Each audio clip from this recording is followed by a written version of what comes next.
Welcome to the Practice Podcast, conversations probing the nature of practice.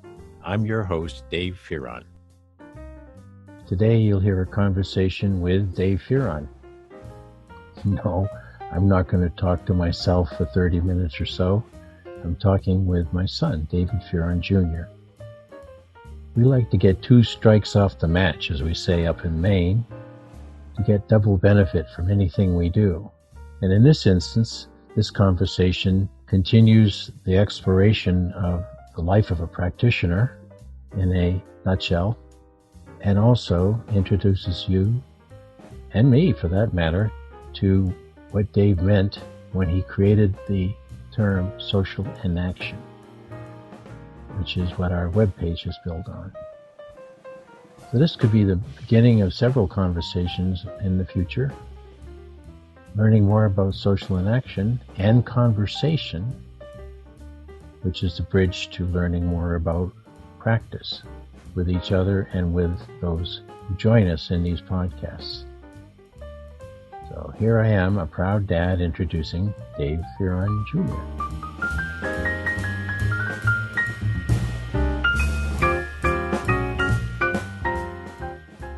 Well, I hope this is one of many conversations that we can share, Dave, with people who first became acquainted with Enaction research because the first offering that we made was the podcast series with Peter Vale, and since Peter Vale, continuing that exploration of what is interestingly vague as well as concrete, the nature of practice. It's what Peter and I found after thinking and writing and talking about it for so long is that it's so open-ended and so unique to each individual that we'll never quite pin it down and give it a nice, clean model and say, this is practice. So we came across a way of thinking about practice.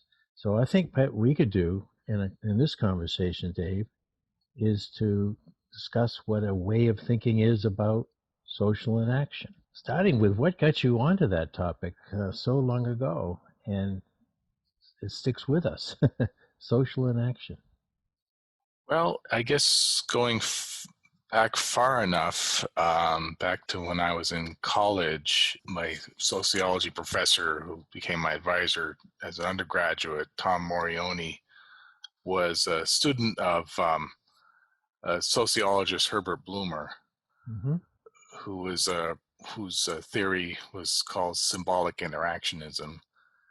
And he himself was a student of the American pragmatist philosopher, George Herbert Mead. And Blumer's theory was largely built off of Mead's theory of mind and the social self, which was one of the earliest social psychologies. It became what's called sociological social psychology, and American pragmatism in the late 1800s, early 20th century was had a lot of psychology in it, and a lot of early practitioners were psychologists. But for me, it brought together a lot of interests in psychology, and then other interests in systems theory and biological systems, and then neurophysiology in the mind. And a lot of the themes were around what are self-organizing systems and practices that are the very basis of life, and then can be extended up into how the brain works, and then from there into how talk and social organization might work along similar principles. But in that, there are lots of going back and forth, where kind of coming across different readings, and like starting out with Herbert Blumer and then reading Mead enough time to see, oh, well, Herbert Blumer had something wrong here. And then I got into another group called Autopoiesis with Montura and, oh no, I forgot his name. Santora or something. Maturana and Valera. Yep. And spent years and years trying to figure them out. And then about the same time that I felt there was something wrong with their theory, I discovered Stacy. Now what's his first name? Ralph Stacey. Ralph Stacey. Yeah. Who also found the same flaw, and so there was a flaw in the autopoiesis theory, and then Stacy's seemed pretty close to where I was coming up, where I was with social inaction. So all this has been kind of years and years of having bits and pieces, and then fortunately being able to reject some and improve others, but then finally just doing nothing with it and being left with a bitterness, and then going into an entirely different line of work. But there may still be something of value in some of the ideas. Yeah. Especially if we try to do what never worked for me very well, which was taking everything into a grand theory, but still trying to keep it grounded in very concrete things, Mm-hmm. like people actually engaged in an interaction in a meeting. Yep. Yep.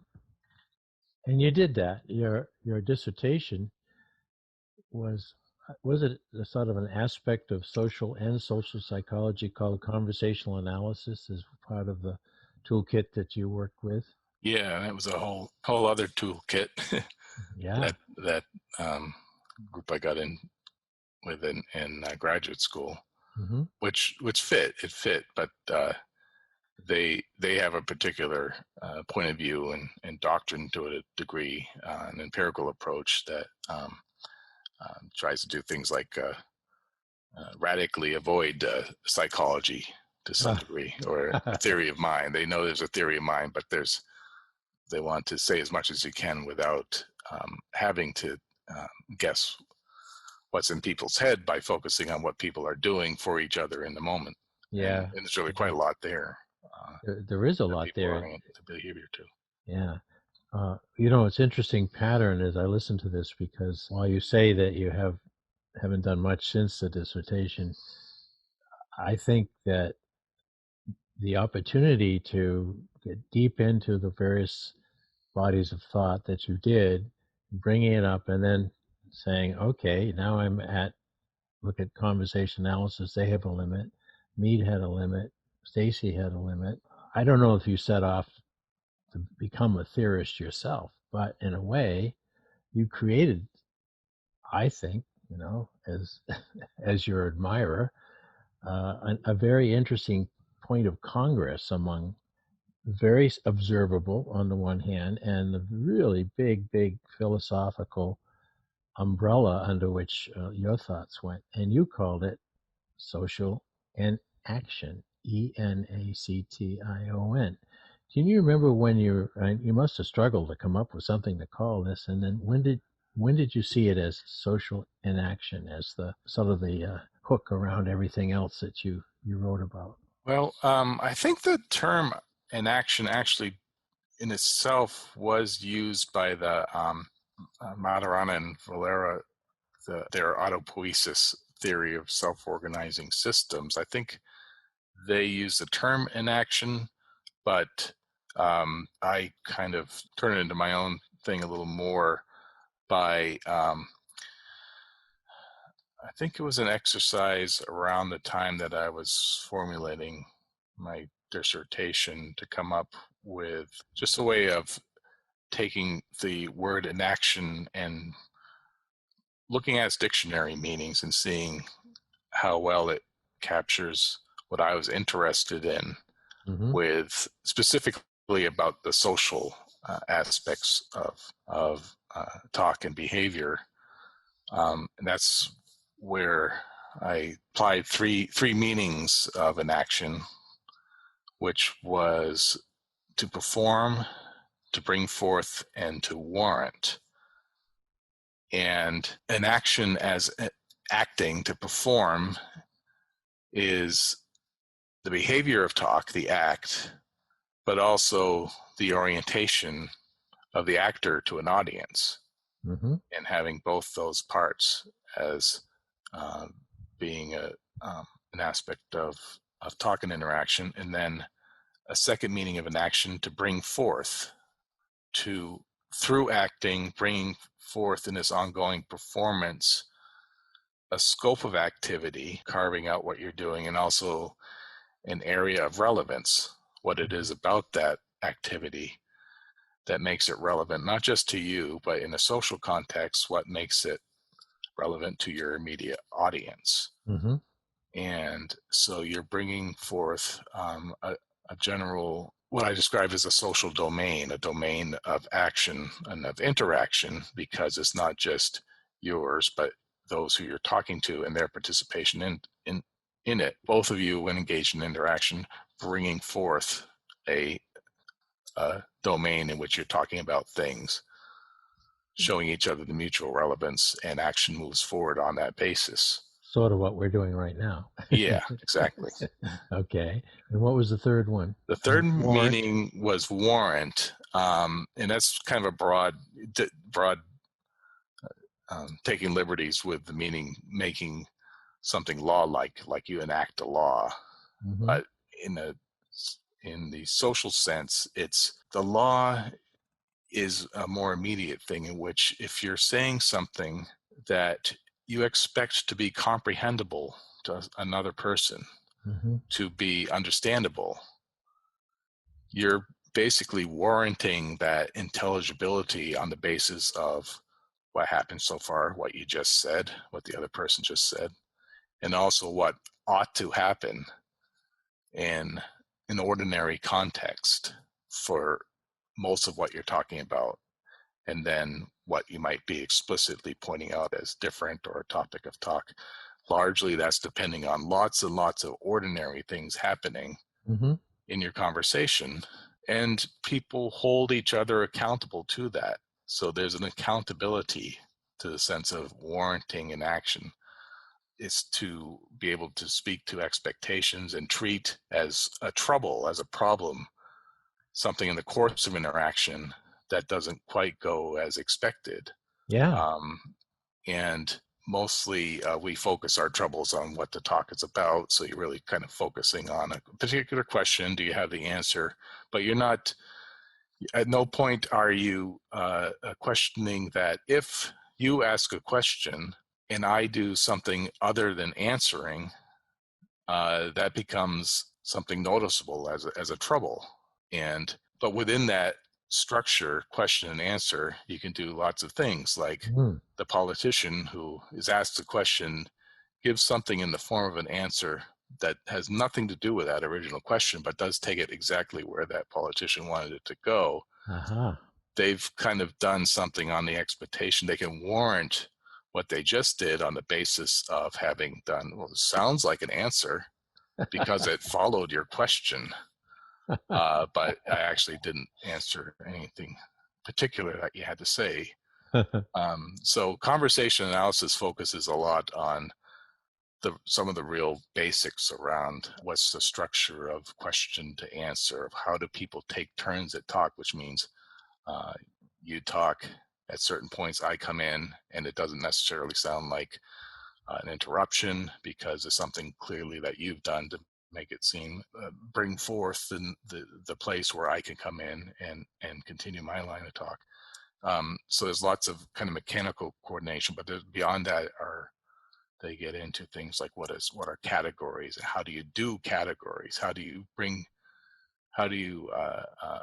forth a topic of talk based on mutual understandings of what something's about at that moment through what you say. And it's not necessarily just being able to say the words that are held in common, but bringing out all the context of what you're saying at the moment. So if you ask what time is it, I might hear it in the context of what we're doing at the moment. So like, oh, this talk has to end at such and such a time.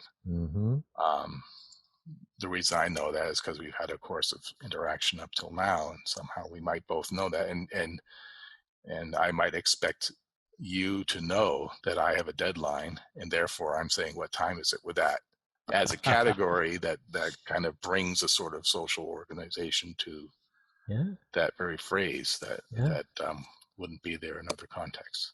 I see that. It's interesting because at the at the most observable empirical level, the conversation analysis, if you saw it on a text like I used to show me on your dissertation, it would be just the question, what time is it? And you just look at those words. Even if you read the words before and after, you wouldn't get to the richness of what you just said, Dave, because in in the inside of you and me, or inside the persons we're talking about, there's assumptions, there's guesses, there's, oh no, he's watching his watch, he must be bored. All these different things can happen in each person's head. And Right. so does that now get back to like warning it again, where the person says, are you asking me what time it is because we don't have enough time left to finish this conversation?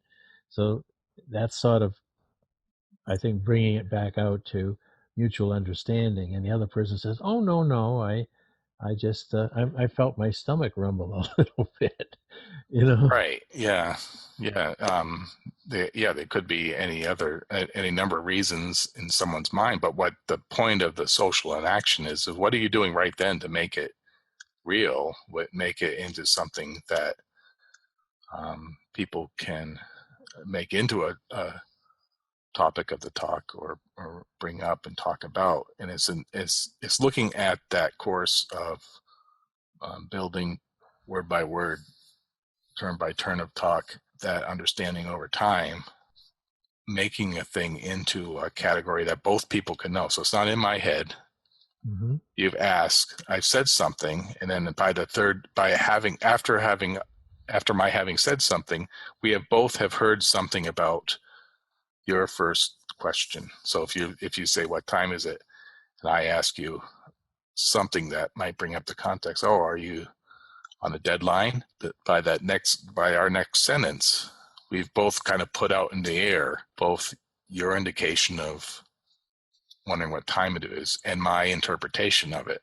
And we both have to go forward on the basis of that much mutual knowledge about what we just said, and act on the basis. And so what we will say, what you would say next, is warranted on what we've said so far, and that kind of defines the scope and the relevance.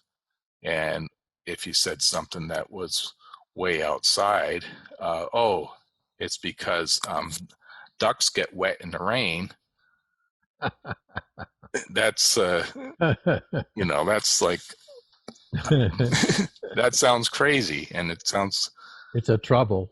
yeah, but you could also do more mundane things, is to show, oh well, it's not that I have to go, it's that I was expecting a call later tonight, and it's got nothing to do with our immediate situation. So that kind of thing, Mm-hmm. that would be the next thing to work out together in the conversation. As I listen to this, as I also get the feeling that what's happening in these moments of two or more people in conversation is that they're creating a relationship. Yeah. Not like, hey, let's have a conversation so you and I can get together and form a relation. No, it's just in getting to the third or fourth or fifth exchange. Is there a relationship somehow not materializing? I'm sure that's not the right word, but what is a relationship within that stream of interaction? Well, I think what I've been calling relationship is literally enacting social relationship.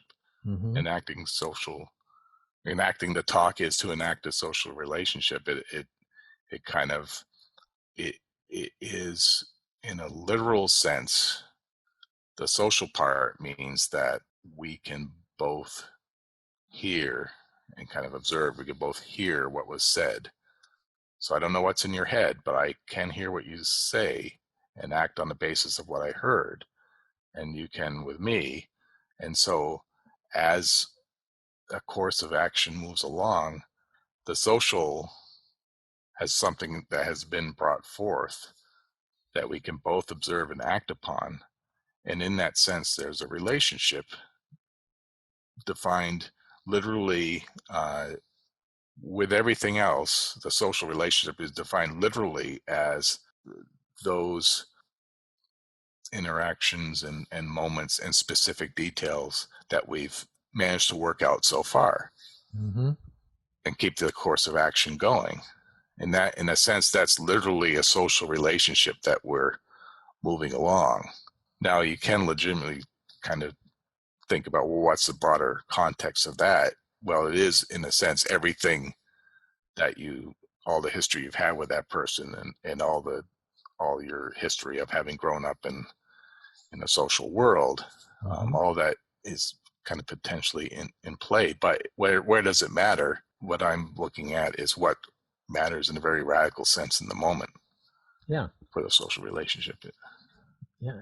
Now, in that, is there an intentionality that you say in order to move along a course of action? I assume part of the subject, small s, of the interaction is the course of action. What's next, and do we want to get there together? Is that am I making that too simple, or is that a sense of an emergent, something that's emerging because of the inaction that's going on? Yeah, I think the latter that you're describing and emerging. But there's an intention around that, isn't there? Or is it just Well, unintentional? it's the expression of intention in a literal sense. If we keep, I keep kind of pulling it back into what's the most literal and even for kind of the vernacular. What is intention? Well, it's in the court in a conversation. Intention is expressed as people saying things and doing things in order to be understood by others and influence how they understand you. Mm-hmm. And keep action going. So that's my intent. If is to at least say what I'm saying. Now I may say dumb things that, in a vernacular sense, I didn't intend, or I did not intend you to understand it in the way I just said. Mm-hmm. Now, in kind of the social and action point of view, all right, I didn't intend you to understand that. Well, what does that matter? Well, what happens next? How do I go and try to repair that? How do I work that out? How do we both work that out? Yeah. So, so as a methodology, it's one that is kind of almost frustratingly focused, and maybe in its purest form, you're just saying what it is someone said and then what the next person said next, and then at that point you might as well just play a recording, because that's the real analysis. Here it is, that's what happened. So, but the conversation analysis approach is to at least step back here and there and say, okay, this is what happened, but it's like one of these sorts of patterns or one of those sorts of patterns. Mm-hmm. And at least bring a lexicon around how people do things with talk in fairly patterned ways, or you come across some interesting things that you kind of figure out Yeah. by closely looking at a talk. So, how did this argument manifest? Yeah. You look at it word by word, and apply a little bit of speculation, but try to focus as much as you can on what people say and do next, and then you end up with a fairly interesting analysis. Yeah. Interesting to some people. If you really read some heavy duty conversation analysis, most people don't find it that interesting. I'm not going there. Not at my age. I'm not going But to read it. But since I'm not an academic, I can more we're speculative. I don't have to abide by the same rules. no footnotes and endnotes. Well, neither of we're both in a sense. I think we're born with the intention to never let any particular body of thought overwhelm us to the extent that we become a devotee of X or Y. Like when I, I studied quality management for a while because I thought it might open up some windows to why people perform better in certain methodologies than others. But I'm not a quality guy, or a guy, whatever the name of the discipline, OD guy. But overall, what I have been constantly interested in, even past the time when I had a title, is what we're doing right now. And what I heard in your introduction, Dave, was, well, you had a chance to read Bloomer, you actually transcribed hundreds of hours of Bloomer on tape, which was incredible because I remember hearing some of those tapes. He spoke very slowly and Yeah. smoked his pipe a lot. Easy to transcribe in that sense. But you know what what Tom did is he had he knew that he had a person who had a lot of very powerful and somewhat original thoughts, and also was a disciple of the pragmatism movement.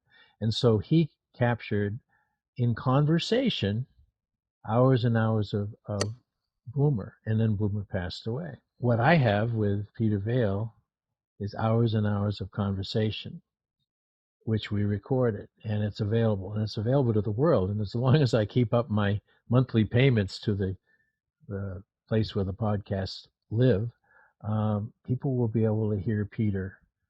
People could read Peter.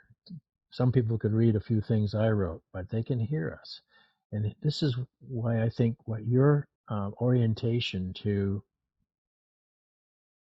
conversation is very germane to the topic that has my attention right now. And it could be something else a month from now. But right now, because of Peter's fascination initially, I became very interested in trying to see the difference between a person who is doing a job and another person who's doing the job but doing it as a practice. What is the difference? And you could right now we could look at watch and listen to a recording of two people having 2 minutes or 3 minutes of conversation.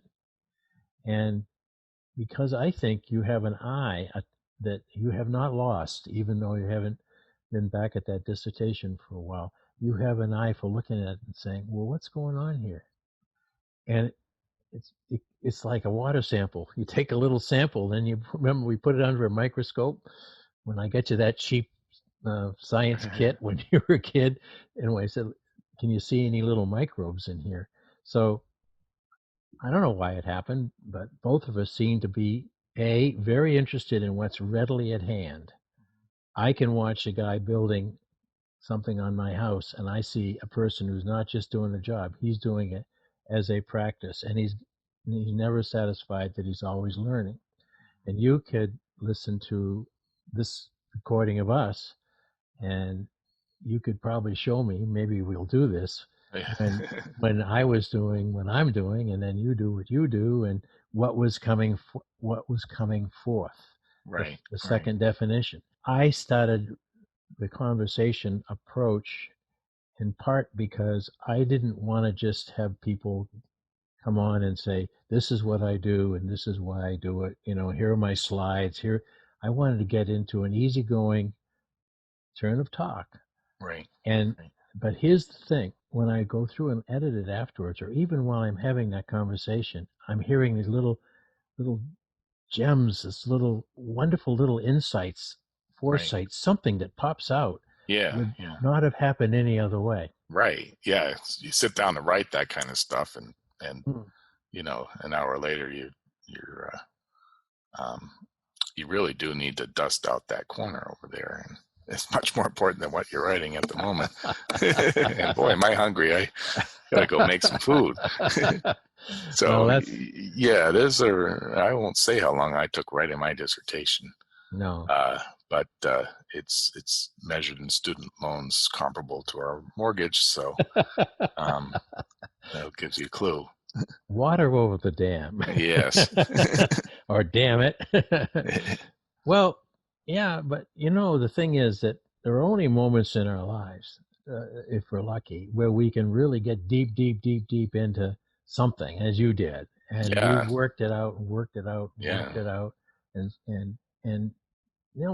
thank your own initiative and your own endurance that you did that. So what I'd love to do now is what we're doing, which is over a period of time, and that's why I'm using Enaction Research as our home base for the podcast, is since everything is right there in front of us, in our ears, in our eyes, we could be unpacking some of the memories you have of what you thought about.